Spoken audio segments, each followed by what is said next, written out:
Bote bande ko balande émission to solo la ngomoti na bino na bi ke bozalaka toujours ebele penef ma présent pona ko lande émission na bino bolingaka mingi o epesa ka bino ba analyse kitoko o répondre na ba question mitune bo mituna kana bandako yango na otuninga ijon lugele biso ba gangolo le na gangolo donc so botali bien ici ka tozali donc vous allez comprendre penege non bino moko boyebi alors na journal lelo nazali na liboso na ngai na yambi monsieur Ifokama Esende yazali politiste politologue donc bokoyeba nyonso pena vraiment ndenge ezali azali porte-parole ya communauté ngelea tando. Je pense que yemoko ko expliquer boko comprendre pena vraiment nyonso lolenge ezali yango elongo na ye toko solo la mambi matali union sacrée. Je pense que bino moko boyebi union sacrée yango nde ezali actualité zo pesa pena vraiment nungu na kati mboka na biso mutune ezaki est-ce que union sacrée ezali coup d'état constitutionnel. Donc je pense que na kati ya mission bokozwa nyonso et de deux to kobeta lisolo pena vraiment justice na sima justice okusukisa na couvre-feu o ezali ko régner yango tozo tuna est-ce que couvre-feu yango ezali bati yango pour na raison sécuritaire ou bien bazali ko préparer batu na vaccin moko boy. Je pense que na kati ya masolo na biso pour comprendre tout pena mandenge masolo ezali ko kende monsieur Ifokama Sende Mbote de journaliste. En tout cas esengo ezali mingi vraiment ya koyamba yo et puis tobeta masolo pena vraiment ya mboka lelo tomoni quelques jours bon déjà quelques semaines mon conseiller mboka a salaki discours na ye alobi il fallait aller na consultation à un moment donné tomoni consultation pendant 3 semaines à yabi bato ndenge da ndenge selon vision na ye mais tomoni bato mususu bakendaki te bon tozoyoka balobi soki mutu oyo aleki na consultation te d'office azali opposant donc azali ko préparer gouvernement ya union sacrée donc ce que vous avez quitté au gouvernement na droit na gouvernement union sacrée est-ce que elokwana ezali coup d'état constitutionnel to ezandengeni to benga ondengeni yo zali politique. Merci de vos journalistes na yambote na loba na pesi na mbote na bandeko balandi émission oyo bandeko nyonso bakatiti na pona olanda émission oyo mbote na bino mingi po ete tango nyonso to respectaka oboyoka pe tondimelaka ke oboyoka eza malamu eza bien mais oyo tolingi toloba lelo na émission lelo biso tolobi eza kaka bien te mais eza pe meilleur topeze bamona biso on a présentation d'abord na koyi ko bakisa moi bémol moke ngai monsieur Ifokama Esende naza motangisi na université na domaine etangisaka pouvoir c'est-à-dire na science politique et administrative mais à la fois nazali représentant ya communauté munene na etini mongo ni koloba pe peuple mongo to couche supérieure ya population pa botangi peuple mongo okotanga peuple luba okotanga peuple congo ainsi de suite.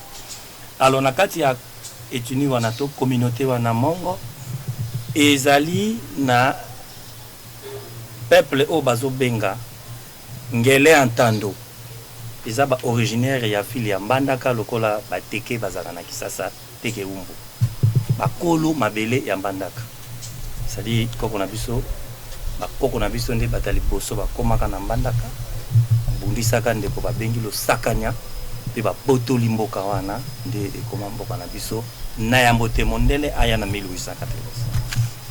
Alors bazaki na ba oya bango bandeko bazako sunga bango to bengaka ba peuple autochtone communément appelé ba Pikmin.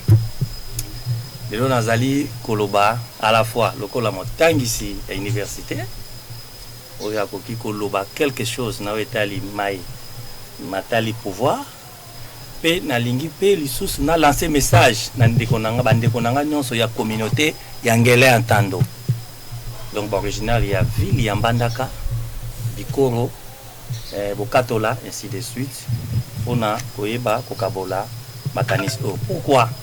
Parce que le régime ya démocratie beaucoup nangonde makanisi ba penser. Alors awa touti ko zamotuna n'est pas journaliste. Alors bina biso lobby na maima ko leka na mboka union sacrée ndeni pona ko ilan ko lekisa tango te poto to landaka tango to zalaka sima ya tango ezela la biso te ya liboso to koloba boye pour muta comprendre bien union sacrée.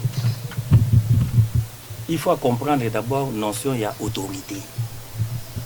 Ce qui muta comprendre notion autorité te et vous allez passer à comprendre union sacrée ezali moko il y a plan topé ordre ou autorité alingi asalila notion ya autorité zani boy omoni moto tanga yaka na mokili ayaka na kati ya société akutaka déjà société akutaka soit papa soit mama bande kwa papa bande kwa mama société ezo yamba ye wana eza na kati ya communauté moko boy to ezo appartenir na peuple moko boy yango babengaka moto balobi l'homme c'est un animal social parce que na yambote ya société fezala société ezate bon nana kolesa ye oboti bébé otiki après une semaine beaucoup ta sakofi otiki bébé une semaine azole le côté ekozala mobolo communauté wana eyambaka ye yango wana nde ekambamaka na obabengi autorité tope ba dirigeant ya communauté wana o ezo ya mamoto azoya na mokili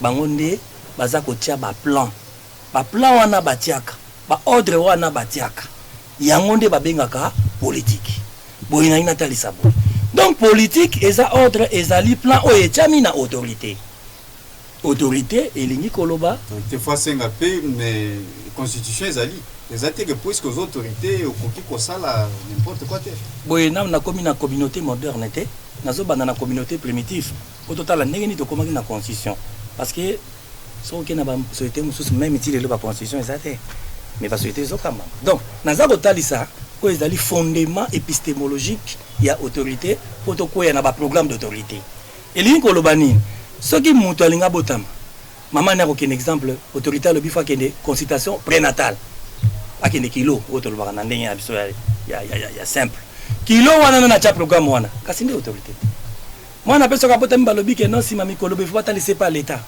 si ma 8 jours l'état est baé to 80 jours wala cha programme wana nani yende autorité mwana soka botami si ma 56 ans fako ta classe bongo na bongo ti mokolo ya kufa ya moto autorité aza toujours na ye présente balobi moto soka kufi neti lelo komi boye ebembe ko yasu na ndako te pona ba kofi ba covid ba boye na boye ebembe boye ele kambala moko avec raison évidemment alors sikoyo raison ezali sens o nzamba pimeli nyama apimeli nzete mais atiango na être pe babengi moto alors façon on a mutaza ko agir na volonté na ye pona yete mais pona bato ebele raison wana ezakati ya moto agir pona yete mais pona intérêt ya communauté nde babengaka la politique donc politique merci mingi de journaliste pour yo pesi nzela ezali likambo euti na agir sur la raison mais pour les autres pas pour toi c'est ça la politique donc l'agir dans un programme par la raison mais pour les autres personnes okoki ko ça la politique pour na yote pour ça la politique pour na bato mosusu yango wana na makanisi wana kondo ya mboka papa Félix afandaki atali alobi naza kokumba kilo ya autorité akotambolaka nango boy mais quelque part milelo ezali na oitali bandeko tozana bango na kati ya autorité politique nde ba élu a député peuple apesi bango musala bakende mais tozo yoka milelo pa ya peuple eloko nini ezoleka kuna nde atindi botalela ngai ba etozana bango to bengi majorité soki sasa yipi ezali lolenge yango esengeli ezala mais pona kotala yango esengeleki apesa yango dénominateur commun to kombo moko ndenge balobaka keno sala examen ya malaria keno sala examen ya boy na boy kombo apesi union sacrée ba vérifier majorité comme ça ba ya kolanda bosenga ya peuple on est dans la constitution. Merci beaucoup. constitution à prévoir nini, à prévoir que institution politique et salema pour na koyeba kokamba biso. Bongo président de la République azali institution, parlement ezali institution. Nous sommes salema na président de la République. Nous sommes salema na kati ya parlement. Kolandisa mibeko ezali constitution. Constitution pe ko bosana te ke eza eloko oyo eutaka na lola te biso nde peuple sondi makayango. Soki tomoni tokei epesi biso kokoso tokoki kobenga na lisusu na nzela ya ba représentant na biso po tokoka komanola yango lolenge esengeli ndenge balobaka l'œuvre humaine n'a jamais été parfaite. Donc elingi kolobaki mokonzi mboka za na posa ya vraie majorité. Voilà, ça et puis alingi ayeba ya solo penza est-ce que ba oyo ba benga maki majorité bazala ki penza majorité ya solo bongo eloko nini iko pekisana c'est nazo kataote lelo toza na premier ministre en fonction auti wapi et puis anoma qui est na contexte ni.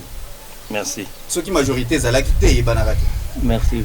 Majorité oyo eutaki na contexte ya FCC cash. Baso tozalaki témoin awa tango tolekaki na milulu ya ba élection. Awa tomonaki ke élection esalami pe simana yango ba ki mususu balelaki ba mususu pe balelaki te bongo. Mais ekowaki kopekisa biso te tokende. Totika vide te mais to évoluer. Tango to évoluer, to constater que peuple azo sala revendication oye muta votaki. Eloko ezali wana tourna moko ezo salema elingi koloba bosenga moko ezo uta na population na bayatinda ki na parlement atindi ba député babenga kango démocratie représentative mais à la fois yemoko peuple alandi akendo vérifier oyo atindaki elingi koloba nini démocratie représentative oyo ba député baza ko incarner souveraine représentation wana nationale eza likolo ya souveraineté populaire te peuple yemoko na souveraineté populaire aye ko vérifier est-ce que un tel yé penser sengela sala wana et puis si peuple ta ko sala ngo autant de fois ko peuple ko peso mandat na tongo pas retirer na midi azon selo na poko aza souverain ya kwa agir alors peuple azo sala ngo na nzela ya nani na nzela ya institution ba bengi président de la République parce que seul élu le plus élu au hasard élu na toute l'étendue de la République donc le président de la République abimaka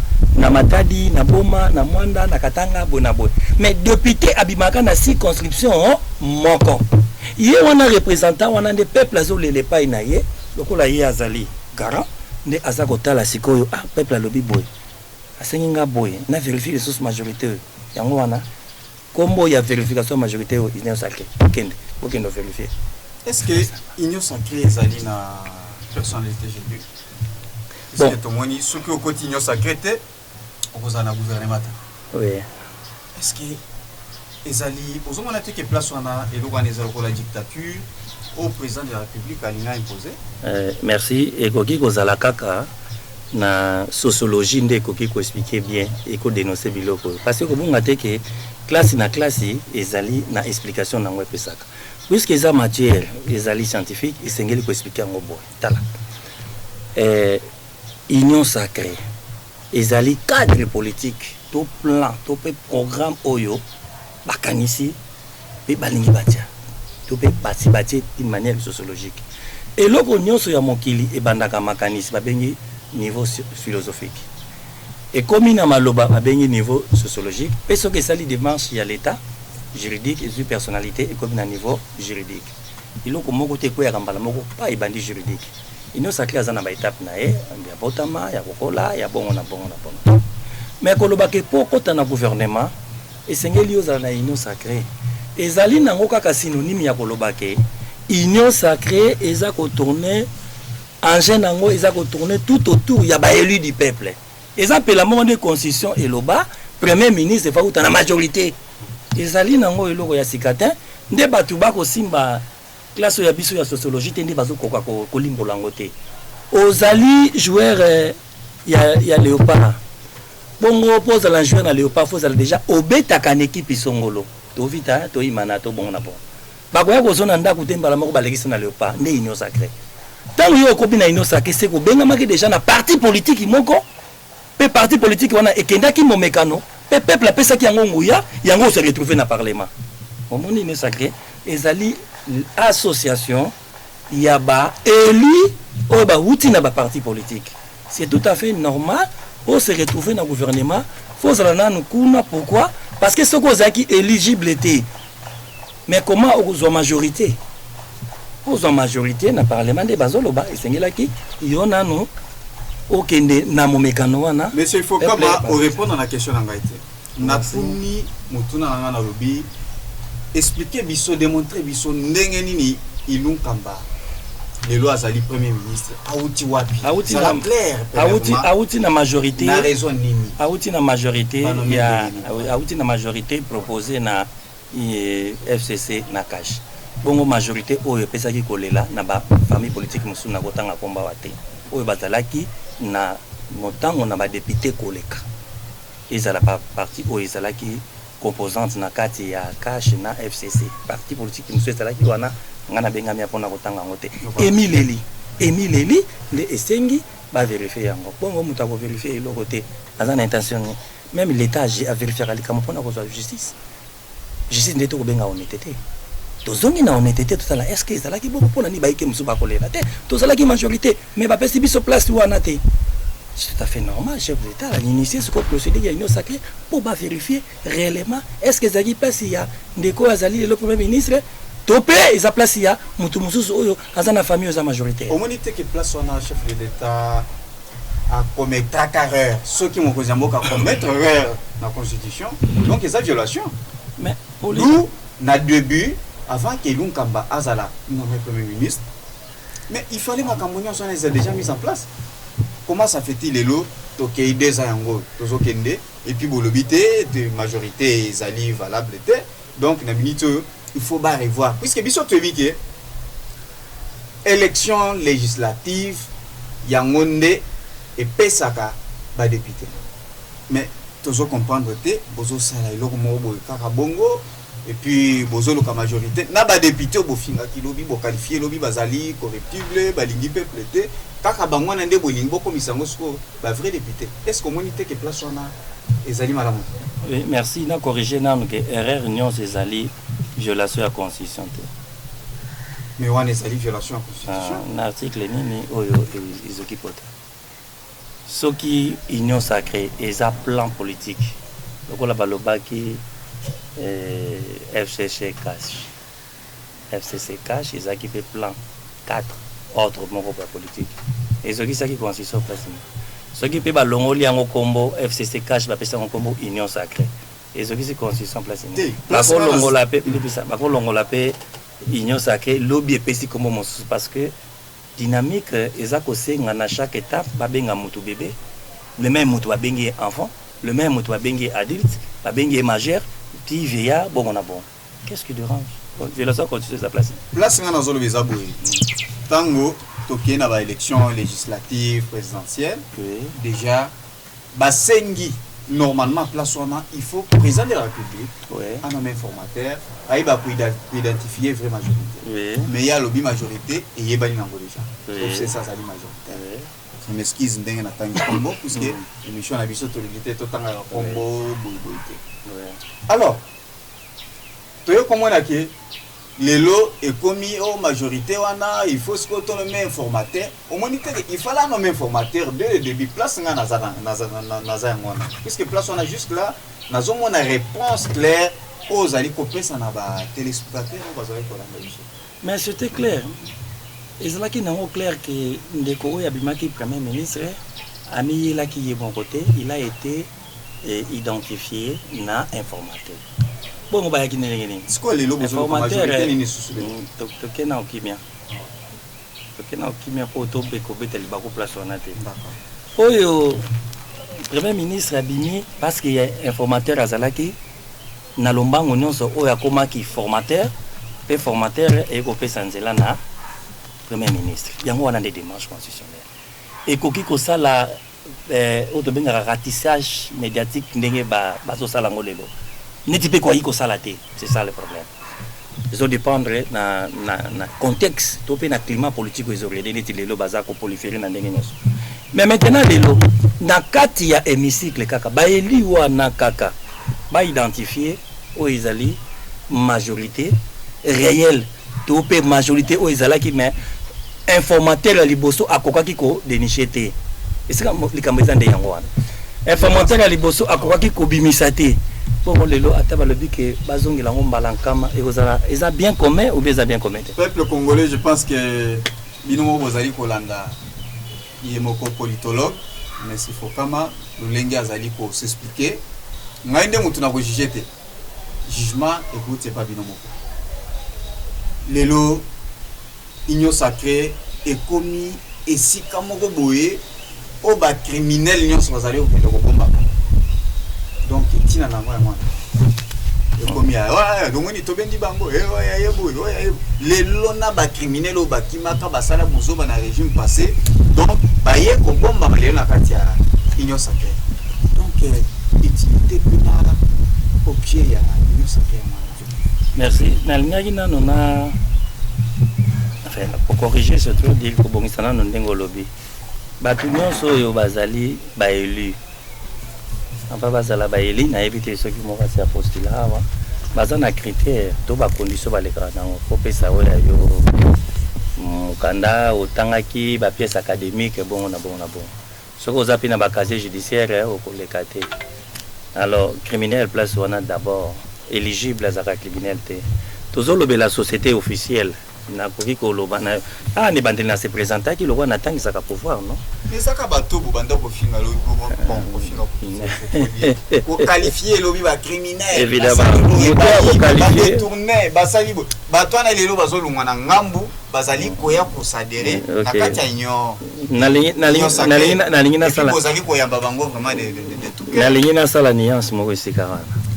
D'abord que Moutou Azali élite Namboka Azalaki élu a commettre infraction na justice ndé à niveau ya ko benge criminel mais plateau ya bisoto sala émission ate elle bosoa ngwana yami balé toza ko lobela bato bazali na kati ya société officielle o benga criminel o benga criminel te na plateau soka ke ya ko représenter Congo na angle oyo Congo étudie donc sur le plan juridique il y a za société officielle biso tozo lobaka aso pe ko finga ka tozana biso non officiel eza pela moko nga naza motangisa université ata na bungi lompoto to na bungi loko moko elongo linga professeur université te naza kaka éducateur donc motakoki ko bunga mais aza na société officielle kaka aza kaka élite nakanisi ke place wana tokokota na maloba ya bato yo bazangi sociologie ya ko expliquer te motamaye la bungi to motamaye la quoi une infraction na moto oyo azali voilà na lingi na zonga na moto na yo bon en fait je na quoi que alors pour peuple ndeza na poser explication pour tango molai peuple yoka tango molai science politique ekangamaki ba explication mingi tozo kawana ezali ya pouvoir teza ya conflit il y a une différence entre pouvoir et na conflit biso tozo lobela pouvoir alors mais maintenant les loyo kolongwana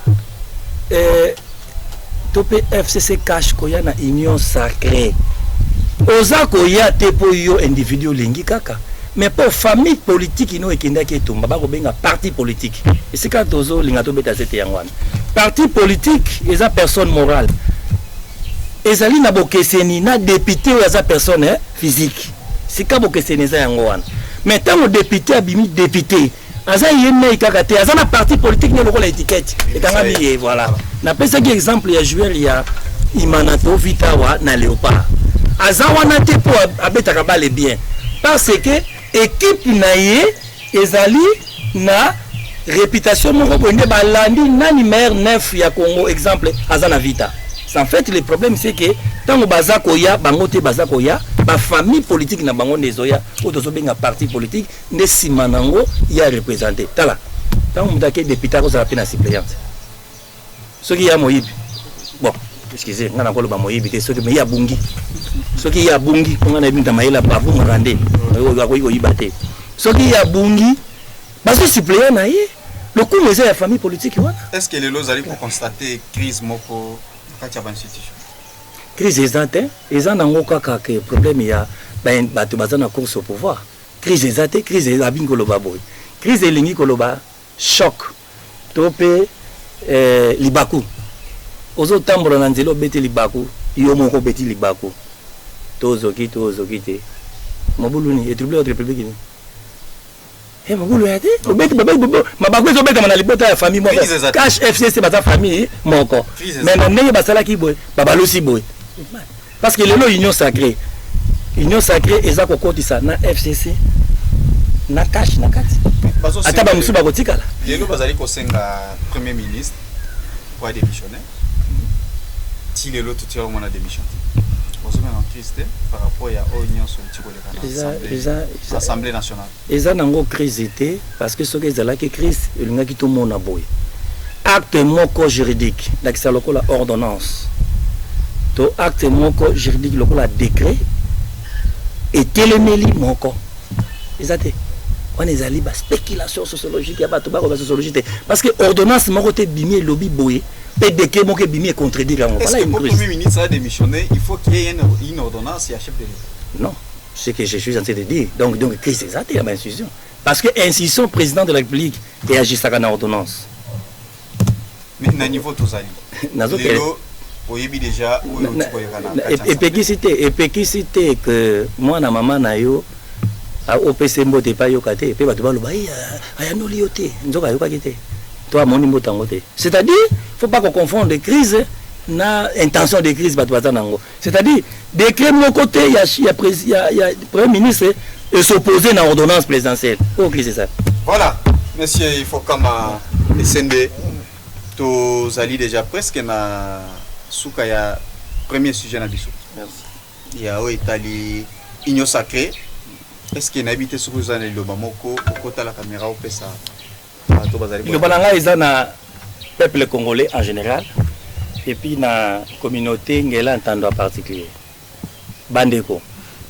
Cadre politique, plan politique, Kondo, président, Félix Tshisekedi a pesi biso poto koka kosala musala yango ibabengi union sacrée. Ya koloba mingi ezate musala yango yo ebandi na place oyo zali osengeli osalela Congo yaka tosunga union sacrée po tosala musala voilà nyonso yangela ntando musala ebandi. D'accord, to kitina deuxième sujet na biso lelo constant nini ozali komona sur le plan ya justice entre régime akala na régime ya lelo? Mais c'est clair. Justice tout d'abord, définition d'ango ezali honnêteté. Dans ce sens simple cadre. Tout le monde a vu ce que na régime akala honnêteté ezalaki ndenge ezaboyete. Na koki kosala spéculation te ezalaki mais ndenge ezaboyete. Ce que ezalaki bien mais oyo to komi nango eza meilleur. Tout le monde na kotanga ba kombo te parce que politique ya kombo eza politique te. Ke ba principe ndeleki.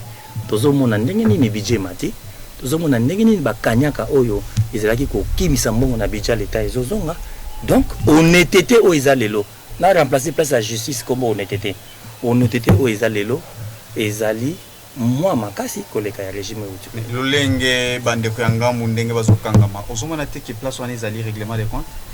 Ndeko ya ngambo azali élite oyo asalilaki na tango wana. Soka zeke tukufe su na tango oyo bon akoki kozala pe na iloko to bengi perte à vitesse to pe fatigue hein, parce que usure pesa la ka olimis na biso to kotangisa lelo batangisa ki biso pe batangisa ki biso lelo so ki otala ba kombo moyena tangisa te basi ba lembit ba musu ba fandi bazo tangela emisu ko tezo mona susute bongo nde kwa ça sali 10 ans science règlement de compte dans le sens que lo lenge bazali ko kangama na lingi na expliquer po ta musu c'est ça pe règlement de quantité ta musu ça makanisa bato balinga toujours ko s'accrocher na pouvoir nazo talisa yo lobi oyo ngao na télévision tamuso mona kingate oyo wana za wana azangika na classe ototangi ka créer noir tableau noir ka yango alembi te agotika pete alembi nde yazo kanisa bazola na bakangai alembi papa bolembi bopema uzoka promesa na balembi soko lembi même na bale bona molo wala bitika komi contre yo soko lembi même na bale kanisa lokola coach na bina komi contre yo eza ba infraction oyo esali makalobi infraction oyo to qualifier yango na ndenge no babiloko abo il faut muto akanga mifoko mais biloko nezo sali ba peut-être tozomona les sali ezali oui bongo soko sali police scientifique infraction utaka nani na fatigue vérifiez bien tala Kinshasa soko zo tambola na tongo na mingi za na poko. C'est clair, ils sont fatigués dans la politique. La plupart sont fatigués. Papa président a lobby nouvelle classe politique. Fatigue wana ils ont poussé na ba raccourci. Raccourci ils ont mis na ba infraction. Na bref, ali ko ta ba détail. Alors, ba raccourci wana na place ko sali comme ndenge singilité. Na sala ka bo iposo to gagner marché au nazo mo eloko bot. Etango yo ke wana koyi. Pour respecter procédure ils allaient à marché public, ils allaient à bout, ils allaient à bout. Nous sommes des infractions. Et tant qu'on va poursuivre le but, le roi Nganaza élite va poursuivre yote. Yo. Mais vous Congolais comme tous les Congolais. Et sa question c'est qu'il y a bateau na bauta quitté pour ba oyo ba limbi baza. Parce que parmi bango ba meilleur baza. A meilleur tout ça quoi apprécier baza puis bazo continuer baza na compétition politique à Makasi. Ou ils a kina biso tozo ata muso côté les maté. Donc so ba na kana bino bo yamba bango sans problème. Quand ya muto ezate parce que ñon sacré c'est léopard, il y a politique. Mais tout le monde va tout souba libanda ba boyinyo sa. Kasi bongo mutu sa bazana ngambu. Mutu sa bazana binote. Mutu sa beta ka. So ndimi ko ya na kana bino. Na bandeli. Ça veut dire que na bandeli. Na bandeli il ne sakeza programme ya ba autorité politique ya ba élu. Ba élu baza ba meilleur ya Congo. C'est clair parce que to kendaki mo mekano biso nyonso. Biso ba msusu to lo bato katani bango baleki. Bon, ce que na esprit ou to zana ya faire play, pour féliciter moninga leki. Bon, maintenant ce que se retrouver na léopard. Ata yo beta balle na quartier ko leka joueur à léopard. Aux na quartier léopard té. Nenge nyo sacré zawana ezali programme ya équipe nationale parlement. Donc ça programme. Ce que na quartier kuna, eh ben oza meilleur. Ce qui oza na quartier kuna té, oza meilleur neti bango té. Eza na ngo question ba poneli mutu soko lingi, OK. Soko za meilleur kende compétition. Consultation tellement ki pona bato nyonso. Oza liloba suka pona justice. Justice, merci mingi na oyo tozomona honnêteté oyo. Ekoti na kati na Congo eza bien mais oui tikali to sala ele kango par peuple congolais to sala to bakisa honnêteté ko leka to sala.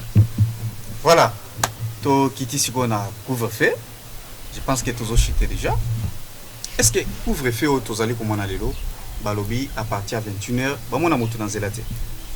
Donc au moment na nzela à moins que to komana à 5h du matin. Est-ce que ezali raison sécuritaire to bazali ko préparer esprit à peuple congolais na vaccin? Merci. D'abord faut que l'état a na ba mission na ye. O ezaba autre. L'état ezali association ou bien ba organisation politique.